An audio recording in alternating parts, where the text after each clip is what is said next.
Hey folks, welcome back to another video. This time we're back in the realm of the over-the-top puzzles. Now you may wonder what's over the top about these. They are cubes, and they look like 3x3 cubes.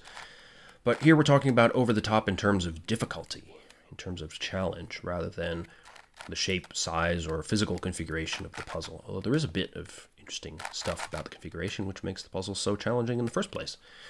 And this is the Crazy 3x3 Planets series. Okay, now I've got two different categories of these to show you.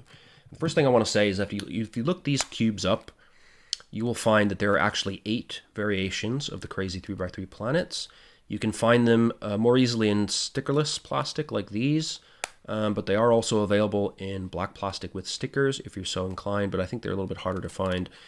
These puzzles are really super popular. And there's a reason for that, in that they all look the same, sort of, on the surface. But beneath the surface, they have hugely different solving strategies. And what's really interesting is that because what makes these puzzles different is purely just lurking beneath these centerpieces, you can be sneaky and you can buy just 2 of the 8. And as long as you buy 2 complementary puzzles, then you can actually deconstruct them and form any of the other 6 out of those 2, which is super convenient. I haven't done that because, frankly, I have only solved this one, and I've not solved this one yet. And this one is meant to be one of the hardest. I've investigated it quite a bit, played around with it a bit, and yeah, I can believe it. It's going to take me a while to tackle this one, and this one was already pretty hard. I got to be honest. But yeah, so what makes these cubes unique is that every face has these circular faces within them. And if you turn each face around the cube, you'll find that they behave differently. So here we're looking at the Saturn, right? And this blue face, when you turn it, the circle moves along with it, right? And if we do the pink, it's the same. Green is the same. Orange is the same. So all these 4 faces are what's called a one face. That means the circle and the surrounding pieces move as one. However, when we get to the top or the bottom of this cube, the circle stays put. Okay, and that adds all kinds of craziness to the solve, right? So that means, I can bring a bit up here, and if I rotate this face, then, the yellow will go along this way. But then if I go here and rotate this, things stay put, and it gets super crazy and scary really, really quickly. It's fantastic, really. If you're into a solving challenge, these will really blow your mind. It was quite astounding to me to take the 3x3 framework and you add these circles in, and suddenly there's a whole new layer of complexity here. And you'll need to be very careful about the order in which you solve things so that you don't restrict the way you can manipulate the circle pieces into place. I mean, it just transforms your experience with the puzzle. And what happens then with the other variants in the series, so as I showed you on the Saturn, it has a number code there, 010. So that's kind of notating to you that these top 2 faces are 0 faces, where the circle does not move with the surrounding pieces, and these 4 faces are 1 faces, where they do rotate together. And as I said, this is supposed to be one of the more challenging ones. Now with the Venus, you'll actually see the white face is a 1 face, unlike the Saturn, and same again with these. So what happens in the middle? Well, you may have guessed already, but these 4 faces are now the 0 faces. So it's the exact inverse of the Saturn. And as I said, I bought these 2 puzzles for a reason. So because they exactly complement one another, that means I have all the pieces necessary in the right colors that I could make any possible combination of 0 and 1 circle faces on these cubes. So by just swapping the centerpieces around and following these handy diagrams on the boxes, it's a little bit out of focus, there we go. So I can just see that, okay, so the X is a 0 face, right? So if I want to make the Mercury, I need 4 0 faces, and then a 1 face on the white, and another 0 face on the yellow. And then I can do that with all the pieces that are in these 2 cubes. And likewise for all of the others. So, but this will work with any complementary pair where they're exact inverses of each other. So, if you buy, I think, yeah, Earth and Uranus are the same. So you can see that Earth has 4 0 faces on red, blue, orange, and yellow. 1 face is elsewhere, and Uranus is the exact opposite of that. So you could also buy that pair if you prefer those puzzles to have them in physical form, and you could do the same trick. So I highly recommend digging up, through eBay or Puzzle Trader or something like that. Find yourself somebody with 2 complementary 3x3 crazy planets and give them a go. It's a huge amount of solving enjoyment. I mean, it took me like 2 weeks to solve this thing, little by little. And it was a lot of fun. I had to use some tutorial stuff to help me out. It was a real challenge, but I enjoyed it a lot. And now Saturn is the next on my list.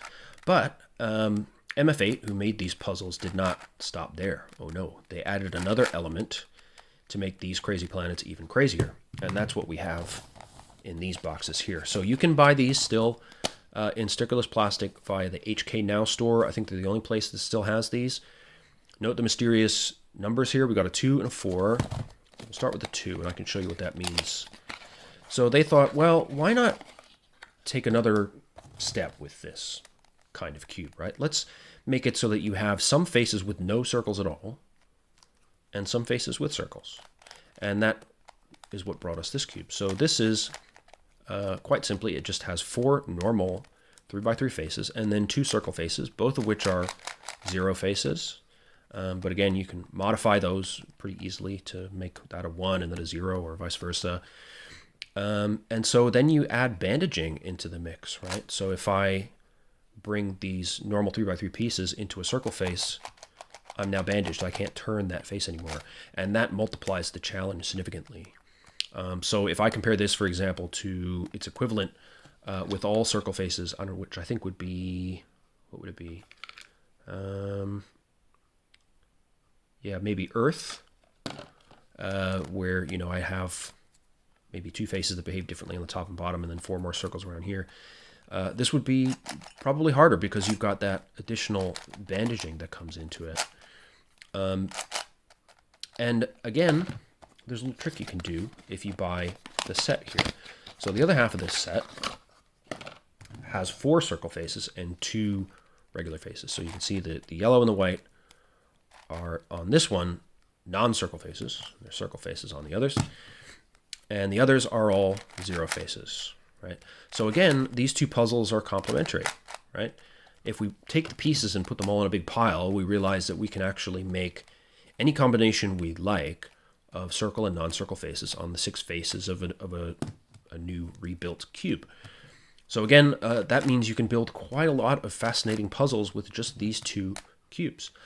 There is actually a video out there that will teach you how to make a kit, basically, out of these puzzles that will allow you to make a very large range of very fascinating and often very, very difficult puzzles that combine regular 3x3 faces, which in the terminology of this sort of mini community within the Twisty Puzzles community, these are 2 faces, and then with our friends, the 1 and 0 faces from the 3x3 planets. And when you combine all those things together, you get some really fiendish, very, very difficult puzzles.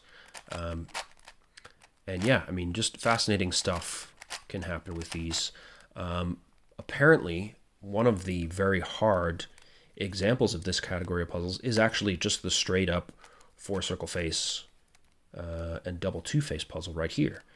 So this is apparently very intricate and difficult to solve. I've looked a little bit at the solving strategies that were developed on the Twisty Puzzles forum, and yeah, it seems like it's no joke.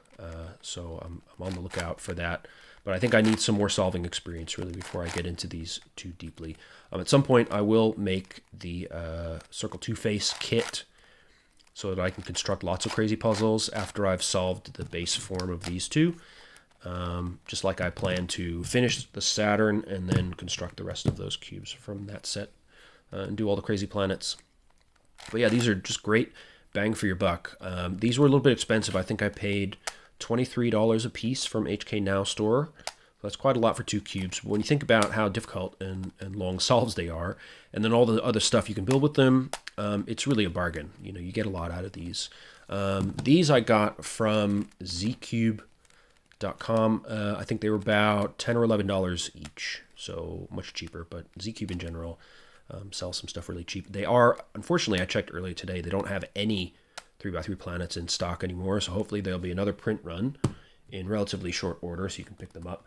I should say as well that there are multiple planet series that use other shapes of puzzles. So there was crazy tetrahedrons, which apparently are very, very difficult because you have a lot less room to work with. There's a lot less pieces, but you still have these faces to deal with. There was crazy pentahedrons. Some of those are still available. The more basic ones you can still find on HK Now Store and elsewhere. There was crazy octahedrons, but apparently those were really poor in terms of turning, which is a shame because I quite like octahedrons. So yeah, MF8 has done a few series of these crazy circle puzzles, and it seems to have been a banker for them. I think they've done really well with these, so hopefully we may see some reprints at some point of the crazy tetrahedra in particular. I'd really like to challenge myself with those. So yeah, that's your kind of whirlwind introduction to these guys. I definitely would call these over the top because they have some properties that a lot of other Twisty puzzles don't have, namely that you can reconstruct them in so many myriad different ways to construct new challenges for yourself. So you know the challenging aspect of these is very high, but then you can just multiply that challenge by numerous puzzles that you can make with these. And they have this craziness of the different behavior of different faces of the puzzle. So even though they're visually the same, the different faces do different stuff, and that makes you really have to think carefully about every move you make during the solve. It's very easy to get yourself into impossible positions, and yeah, it's a lot of fun. I think it's maybe not for everybody. I think these puzzles are really about the challenge. They're not sort of so fanciful to look at. They're not going to blow anybody's mind who's not already into puzzling. But if you are into puzzling and you just want something to test your brain to the limit, this might be a good series for you. And if you find them easy, which I'd be surprised if you found all of them easy, then grab yourself these guys as well, and then you can make yourself the Crazy2Face kit and construct puzzles that will surely stump even the most experienced solvers. So I hope that was helpful for you. I really do recommend these puzzles for any serious Twisty puzzle collection. One thing I would say is that these guys, the Crazy 3x3 planets, do take a bit of breaking in. They turn a bit stiffly at first, but as you can see, they're quite smooth now. I don't really have any issues with them. The stickerless plastic, the corners tend to separate a little bit, but they haven't popped or fallen apart on me or anything. But they are a bit sharp, so just be careful. These guys, I did have to do quite a bit of setup with these. When they arrived, well, this one was actually extremely loose. Like, pieces were just popping out with almost no provocation. So, and they were both absolutely drenched in factory lube. It was properly disgusting. So I actually ended up disassembling these puzzles, individually wiping down all the pieces inside and out, and then adjusting the tensions several different times. And still, this one is still a bit loose, but I found when I tightened it too much, I lost a bit too much maneuverability, and I couldn't quite find a sweet spot in between. So I've elected to leave it slightly loose. It hasn't popped on me since I tightened it a bit, so I don't think it's going to be a huge problem, but it just means I have to be a little bit mindful when I turn it. So, but after a bit of setup, you can see they turn absolutely fine. And definitely get rid of the factory lube, because when they first arrived and they were quite hard to move, and I was extremely disappointed, having been very excited for these. But then once I wiped them down, I realized that there was just so much lube that actually they were gumming the whole works up with their viscosity. So once I cleaned that out, now they're super light turning, and yeah, no problem at all. So just be aware of that. These are not necessarily going to work for you great straight out of the box. But if you're used to any sort of mucking about with your puzzles, it won't be too much of a problem. At any rate, that's it for me from now. I'll be back soon with some more puzzles for the over-the-top collection and some cheap and cheerfuls as well. I hope everybody's staying healthy out there, and I'll see you in the next video. Bye-bye.